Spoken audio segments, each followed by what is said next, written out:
آج بھی وہ بلوچوں کے ساتھ اسلام آباد میں اگر وہ کیمپ لگا ہوا ہے، جو کہ آج اس کو 54 دن ہو گئے ہیں، تو ان کے ساتھ کھڑے رہے ہیں بالکل اسٹیڈ فاسٹ، ایسے جیسے سیسا پرائی دیوار ہوتی ہے، اور جہاں جہاں ان بلوچوں کو، ماؤں کو، بیٹیوں کو، بہنوں کو جو بیٹھی ہوئی ہیں 54 دن جنہوں سے ان کو ضرورت پڑی ہے، تو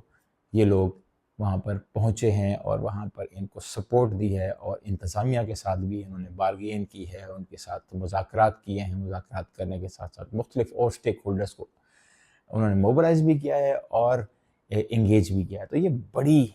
ایک توانا آواز ہے، اور اس قسم کی آوازوں کی ضرورت ہمیں پاکستان میں ہے، جو کہ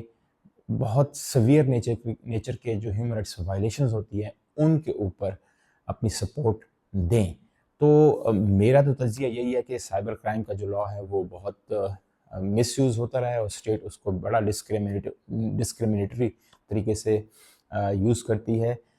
ان آوازوں کو دبانے کے لیے، اس ایکسپریشن کو دبانے کے لیے جو کہ ٹارگٹ کرتا ہے، جو کہ سوال اٹھاتا ہے اسٹیٹ کی پالیسیز کے اوپر، اور اسٹیٹ کی پالیسیز کے اوپر اداروں کی جو پالیسیز ہیں اس کو کرٹیسائز کرنا، یہ فریڈم آف ایکسپریشن کا حصہ ہے۔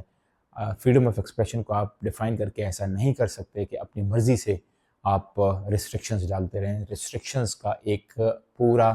انسٹرومنٹ موجود ہے بین الاقوامی قوانین کے تحت، اور پاکستان نے اس قانون کو ریٹیفائی کیا ہوا ہے، اور وہ ہے ICCPR، اور وہاں پر ریسٹرکشنز جو ہیں وہ ریزنیبل ریسٹرکشنز کا ذکر ہے، اور ریزنیبل ریسٹرکشنز میں کہیں پر بھی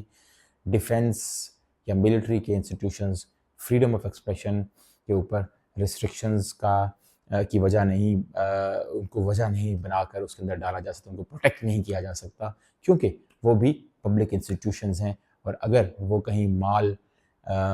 فنکشننگ میں انوالو ہوتے ہیں تو وہاں پر عوام ان کو کرٹیسائز کر سکتے ہیں۔ یہ پوری دنیا میں پریکٹس ہے، صرف اتھارٹیرین یا پھر اس قسم کی اسٹیٹس ہوتی ہیں اس میں ان انسٹیٹیوشنز کو پروٹیکشن پرووائڈ کی جاتی ہے، بلکہ یہ پروٹیکشن لے لیتے ہیں قوانین کے اندر، جو ایک قانون سازی جب ہوتی ہے اس کے اندر امینڈمنٹس کے ذریعے۔ تو بہرحال یہ پوری پکچر میں نے آپ کے سامنے رکھی تھی، اور FIR اس وقت پبلک کے سامنے آ چکی ہے، اور میں نے اس کو تھوڑا سا ان پیک کرنے کی کوشش کی ہے اس طریقے سے کہ میرے اوپر کوئی سائبر کرائم کا مسئلہ نہ بنے، لیکن پھر بھی آپ کے سامنے حقائق اور یہ جو سچویشن ہے اس کو سامنے رکھنا بہت ضروری تھا۔ تو میری طرف سے اجازت، لیکن اجازت سے پہلے آپ سے ریکویسٹ کریں گے کہ کائنڈلی ہمارے